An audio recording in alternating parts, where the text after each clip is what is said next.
Here we have a pork loin that we bought from a big box store. We were able to get so many pork chops from this pork loin that it was just a great deal.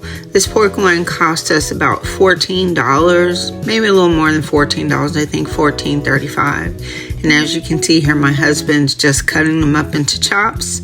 And then at the end, we're just going to bag these up and put them in the freezer.